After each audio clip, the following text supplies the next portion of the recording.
Michaela is the carnivore queen, then Shawn Baker must be the king of carnivore. He has been so incredibly influential. I can't hardly imagine all the lives that he has touched in a positive way. The community is greatly indebted to him for putting the carnivore diet on the map. And so let me please welcome Dr. Shawn Baker.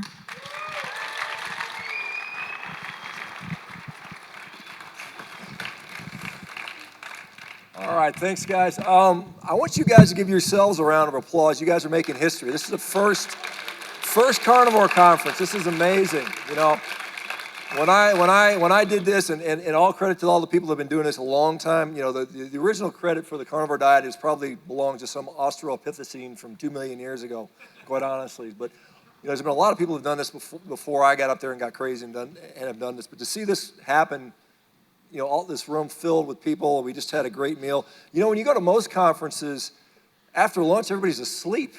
And we're awake because, you know, we're getting human-appropriate food. I want to do a little quick survey. I know Amber checked how many people were on a carnivore diet this morning, and the majority of you were. How many of you people here have been struck by lightning? Anybody in the audience ever been struck by lightning? No one. How about anyone ever won the Mega Ball Power Lottery jackpot? Really? One? See me after this. See me after the talk. How many people here have gotten scurvy? One? None? No. So we can conclusively say that winning the lottery or getting struck by lightning is equally as probabilistic as getting scurvy on this diet. So I'm going to talk kind of in a broad sense. I know you guys had a lot of real focused science type stuff, and I'm going to kind of step out. I'm kind of a You know, I kind of tend to be a big picture type of guy, and sometimes I look at some of this stuff and I say, does it really even apply to me, or does it really apply to anybody? And so I kind of look at it that way. So let me find the green button. We'll advance it. What did I call this? Evidence-based nutrition with a question mark. Okay. So this is kind of, in general, where we get our information from. Nutritional epidemiology, which is sort of rife with problems. Historical and cultural references. There's in vitro studies, animal studies. Human trials, there's some anecdotes, and then, of course, our own personal experiences, how we decide what we're supposed to eat. You know, epidemiology is about 80% of our nutritional knowledge comes from epidemiology, and usually, for the most part, you can't infer any type of causation from it. There are all kinds of potential confounders. Lots of biases are at play, including recall. But, you know, when you hand people a food frequency survey, how many blueberries you eat in the last 6 months? I mean, nobody knows this stuff, right? But it makes for great headlines. You know, I saw yesterday there was a headline, eating a low-carb diet increases your risk for fatal cardiac arrhythmia. Anybody see that the other day? Yeah, it came out, it was like relative risk, 17% increase, which is meaningless, but the headlines are generated nonetheless.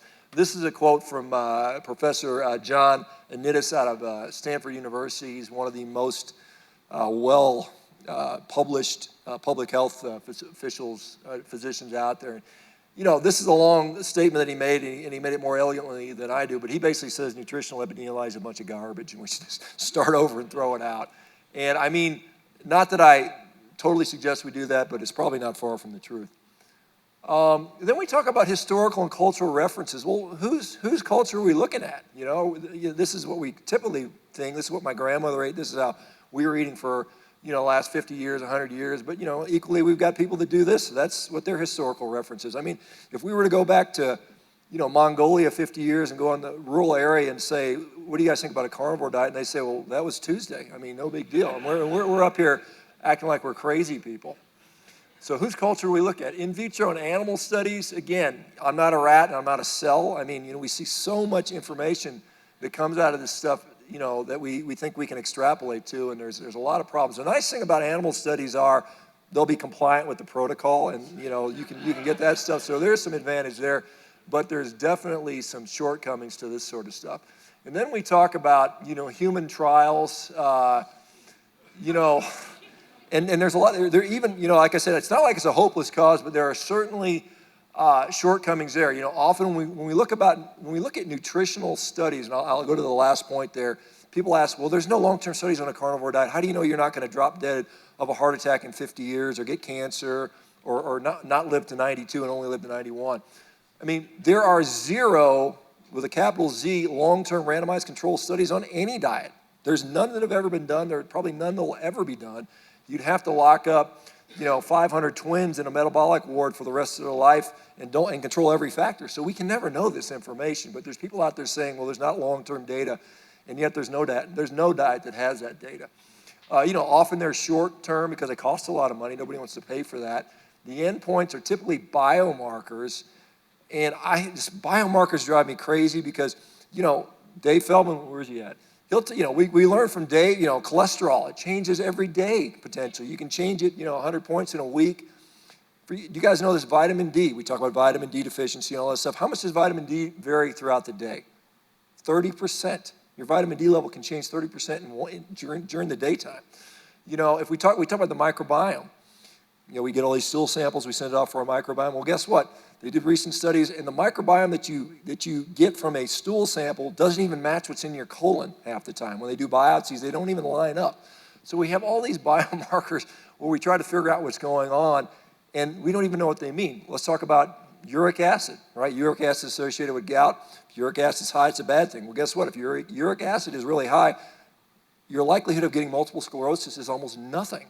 And so we have these biomarkers that go up, they go down. We don't even really know what's going on there. And so what happens is we learn about a new biomarker, we get an epidemiologic study. Guess what? Everybody that had high homocysteine levels had a higher risk for cardiac disease, and therefore we now want to do everything we can to possibly lower homocysteine. We don't know if that's actually true or not. We just assume it is. And then we find out later that maybe that's not the truth.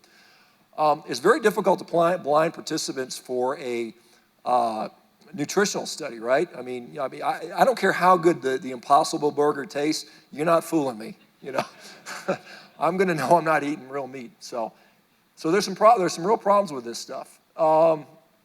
Anecdotes. This is a website, meatheals.com, that myself and Michael Goldstein, I don't know, he's out here somewhere, started. This is one of our anecdotes. And let me just ask you guys a question. For you guys that have started a carnivore diet, how many of you guys decided to do that diet based on some sort of story or anecdote? How many of you guys that did that? So most of us, right? How many of you guys read through the literature and came to the conclusion that I'm going to do a carnivore diet? Okay, so one person, two people up here. But realistically, this is what kind of moves the needle for so many people, and so I think it's very powerful. And that's one of the reasons I wanted to start this stuff up, because I think, changing the narrative requires a powerful tool, and this works pretty well. And then there, of course, the N equals 1. We're all here about we're all our own N equals 1, and we always hear over and over again how N equals 1 doesn't really matter. And maybe there's some validity to that. There's a lot of evidence for or against meat, but there's a lot of it out there that's basically against meat. All the headlines say that. And one of the reasons for that is, again, we talk about there's no long-term randomized control trials with meaningful endpoints. We're talking about you eat a lot of meat and maybe your LDL cholesterol rises, perhaps maybe your TMAO level goes up. This kind of nonsense that we talk about, that we hear about all the time.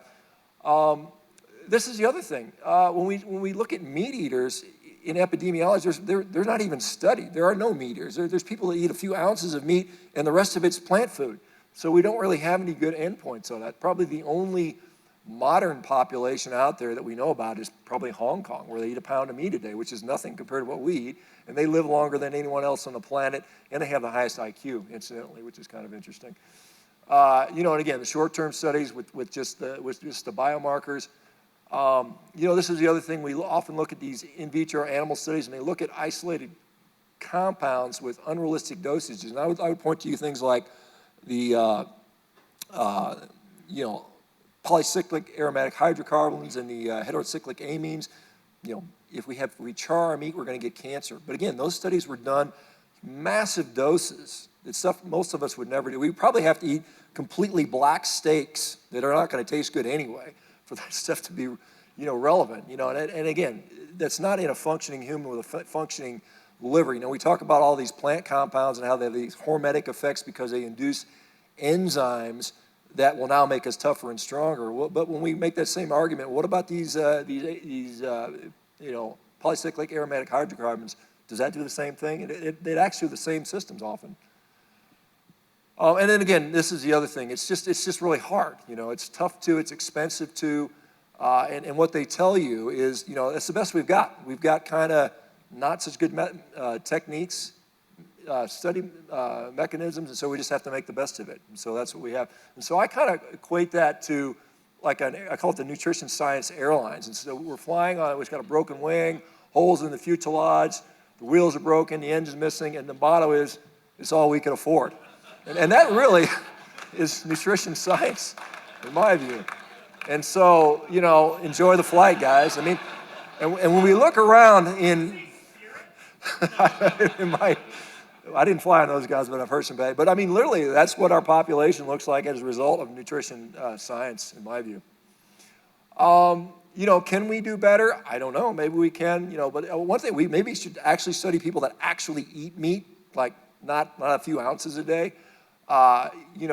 Maybe we should look at truly meaningful endpoints. And so rather than what our cholesterol level is, something that is actually meaningful, and we can argue about what that is. And then focus on human beings, instead of these, lab studies on rats and mice and, whatever else. What are the obstacles to getting this done? Well, funding, and I put up NCBA. Those guys are the guys from the beef organization that got a bunch of money. Maybe they'll kick in some, hopefully, private philanthropy, industries or other industries or universities. The problems, again, we can't, like we talked about, we can't blind the participants. Can we get it through an IRB? Are they going to still say, oh, it's so dangerous because you're going to raise your cholesterol, or, meat is going to give you cancer. If you do a 30-day study, we're all going to get cancer. We're all going to get scurvy. That's that question. I don't know if that's something you can overcome. They did, obviously most of you guys know about the Stefanson study from 1928, which showed people could go a year without problem. Industry pushback, we kind of see this today. If you look at the headlines, it's becoming so obvious. You guys have probably some of you guys heard about this keto crotch thing, right, that they made up. Yeah, I'm sure everybody here has that. But I mean, it's not even, they're not even trying to hide this stuff anymore. They're just out there. They hate the ketogenic diet, and a carnivore diet, obviously, in many cases, is going to be a ketogenic diet. So they're pushing back really hard against this. And then there's a bias, because if I'm doing this study, obviously I've got a bias. I'm going to be like, yeah, meat's good for us, right? But I mean, so we got to figure out how to eliminate some of that stuff. And so, what do we know so far about meat? I know that it doesn't appear to grow limbs back. It doesn't seem to give you any powers of flight or any other superpowers. And so far, immortality does not seem to be one of the benefits. Although we're gonna pitch. Like I said, my goal is to live forever. So far, so good. What do I know? And this is the only thing I can say for certain. 100% sure I got something wrong. I don't know what it is. Probably a lot of things, but at least I know enough to know that I don't know everything, and I'm learning every day. And this is what the great thing about this conference and the podcast I do. I learn every single time, so it's great. I feel like I'm cheating when I have a podcast. I tell you, I'm jealous of Joe Rogan. That guy gets a lot of knowledge put his way. All right, what can we not find out? I don't think we can do a study that's going to tell us if eating is going to shorten our life or prolong our life. It's just not going to happen. We're not going to be able to ever figure that out. Is it going to prevent me from getting or dying of a particular disease? And I can say I don't know, except for ESV. And I don't know if you guys know what ESV is. That's end-stage veganism. So.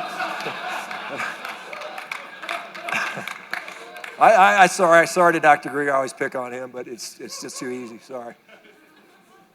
Anyway, so what we might find out, we might get some subjective and objective clinical markers found out, and we're seeing that we can kind of look at that. Relative changes in body composition, blood pressure, lab markers, imaging, and so on and so forth. New reference ranges. Amber alluded to some of this stuff in her talk on RDAs. I mean, I've maintained, and she has for a while, that maybe those RDAs don't apply to everybody equally, and I think we're seeing the fact that I'm not drop dead of scurvy and none of you have kind of tells us maybe the RDAs don't apply to everybody.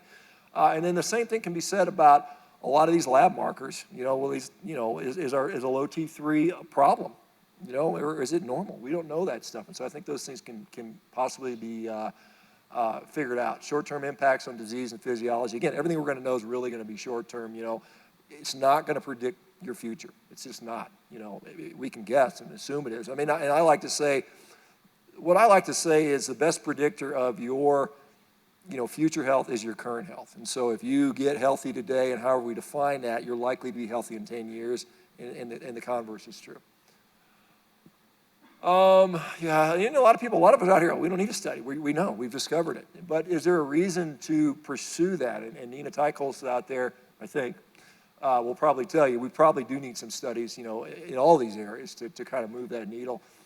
Yeah, physicians, there's a lot of physicians that are doing this, and they're brave enough to get out there and say, hey, I'm going to tell my patients that let's do something that actually works instead of, fearing for their lives. And I can tell you for sure that stuff happens. But if we've got studies out there, physicians will be more likely to prescribe that diet and benefit their patients. People are more likely to try it. Again, most of us did this on an anecdote, but we're still a small minority. But if there's some studies out there that say, look, we did a carnivore diet and our inflammation markers went down, or our glucose got better, and that's not hard to do, and I think that's what it would show. There's going to be more people that are likely to try that. And then just, advancements for our knowledge. Who's going to benefit? Who's not going to benefit? What diseases work? There are so many questions that I have, and we see a little bit of dissension among our participants. Is it grass-fed? Is it grain-fed? Do we need to eat organ meats? Do we not need to eat them? Which people need to eat them? How much protein do we need? How much fat do we need? Does exercise impact that? So there's a lot of things that we can learn in this sort of carnivore realm. The traditional research paradigm, scientist has an hypothesis, he has an observation, although it seems like the observation doesn't count anymore because they discount some stuff. It's more like let's just keep confirming the paradigm.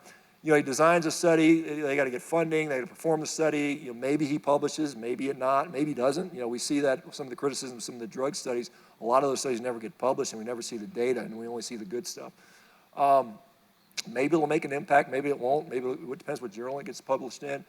It needs to be reproduced for it to be considered a real thing, and it's a very long process. I think it's several years from inception to changing our mind on this stuff, and it might take 10 years of study after study to have people really change their paradigm.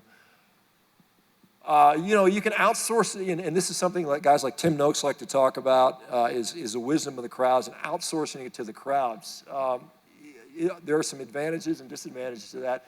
The good thing is, most of the people, like if we want to look at a bunch of people that have some sort of medical issue, they have skin in the game, and they have a vested interest in learning this stuff. When I was practicing, I would get patients in there, and they would have some disease that it was kind of a rare thing that I didn't really, I didn't know that much about, but they knew everything about that disease because they live with it 24 hours a day. So these people really care about the outcome, and that again, that can skew it both ways. But when you have, via things like social media now, we have the impact, the ability to reach tens, even hundreds of thousands, even potentially millions of people very quickly, and so you can get massive numbers of people participating, and you can figure out, big problems pretty quickly. You can figure out what works and what doesn't. Lots of potential. There are lots of potential problems. All this social media stuff. It's a landmine of knuckleheads and trolling and all this crazy stuff. But there are a lot of good that can come from that. So this is something that I did myself and a fellow named Matt Mayer. We met up in the spring of 2017 after I'd kind of started doing this diet. And people were kind of commenting on it, and I just kind of said, hey, would anybody want to try a carnivore diet for 90 days? And literally had hundreds of people said, heck yeah, sign me up for ribeyes.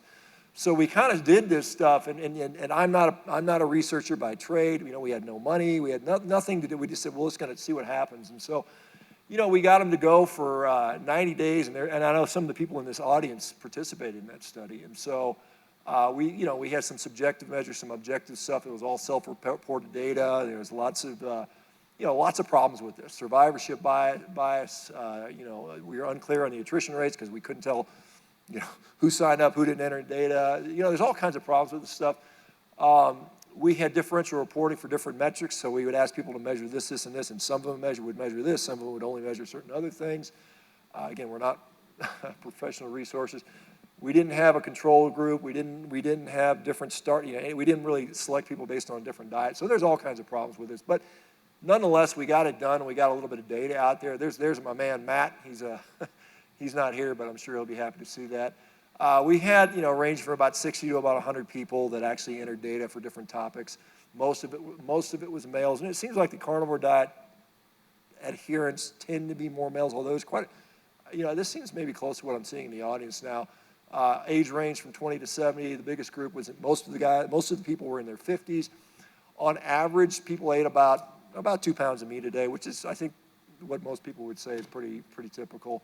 One of the problems is Matt designed a little app. I mean, he just designed it from scratch, and it was clunky, cumbersome. A lot of people complained about it, but we did it for free. It was the best we could do. On average, the average starting weight was 90 kilos, and people lost 14 kilos over the 90-day period. So that's about 30-pound weight loss for the people that stayed in. So I think that's pretty significant. And then we saw a drop of about 8 centimeters in their abdominal circumference, which is quite a bit. This is about poop, because we always got questions about poop, right? So we sent everybody a Bristol stools chart. And so if you guys haven't seen this before, they actually score this. So I guess maybe the gastroenterologists would be excited by this stuff. But supposedly, like I think 3, 4, and 5 are considered better, maybe 4 being the ideal poop, if you will. So anyway, so this was what we got, and this is as you guys see, the average score was right about 4.2 when you average all those numbers out, and so this is what the people that reported, and so there's a lot of variability, particularly at the end as less people got excited about reporting their data. I know as I did it, every day I religiously stuff, and towards the end I was like, damn it, I'm tired of putting this stuff in. So you get stuff where they weren't reporting data, and so we had some variation, but the average was right at about that Bristol 4, which again, for all those people that are wondering about bowel movements, we checked, and that's the information we got. And this was the frequency. So how many bowel movements do people have on average per day? And this ended up about 1.2 bowel movements per day was what we ended up having. So again, this whole thing about you're going to be constipated the whole time, it doesn't seem to turn out in the end when you look at enough people. This and I swear I did not pick this chart. This was something that came here. This is a erection hardness score, and they use plant-based, things to do that. And I swear I had nothing to do with that. But I find it funny that tofu gives you a flaccid, limp thing there. And so the average score, and the people who reported that was like a 3.5. So between the banana and the cucumber. I was a 4 every day, I can tell you that, guys. All right, so this is some of the subjective data we collected. And again, it's subjective, but I think, to me it matters. And I think how you feel really matters. These are a little hard to read, but the purple means greatly improved. The green means moderately improved. The yellow was kind of unchanged. And then the oranges was a little bit worse. And then the one on the very left, the dark purple, I guess, was, or the blue was it got worse. And so we looked at general health, and it's just from left to right. General health, either no change or got better. Remember, some of these people were already on the carnivore diet, some people on a ketogenic diet. Joint health, again, the trend on all of these, joint health, sexual health, gut health, mood, energy, exercise capacity, skin health, and sleep quality, it was either they didn't get worse or they got better or a lot better. And that was, consistent throughout the people, with 1 or 2 people that got a little worse. But that's what we had with that. Despite all the flaws out there, when it comes to meat-based research, we probably got as much as anybody. I mean, outside of probably, Dr. Clemens over at Paleomedicina and that study from 1928 that are the studies that were generated from the 1928 experiment. I mean, this has probably helped a little bit. Can we do better? Of course we can. Like I said, my goal this year and the next couple of years is to try to see if we can get some research directed our way. I just want to, if I've got just a second, I want to just one other thing that's more of a kind of a hope of mine, that we can kind of start to match up all of us that care about our health and understand that meat is a vital, important part of our human nutrition, and start working with the producers, the cattle ranchers, kind of form a coalition between these guys, because I worry that we've got all these hardworking ranchers that they're doing a job providing us this wonderful product. It's going to be taken from them, and we see these bigger and bigger companies that are out there, these big processors that they're investing in alternative sources of meat, plant-based meat, synthetic meat products, and we'll eventually kind of take that stuff over, and we'll see plants mixed in with our meat, and we'll see the push for synthetic meats, which I think is a bad thing. So I hope we can find a way to get the producers involved and get the consumers to team up with those guys. Okay, thank you very much.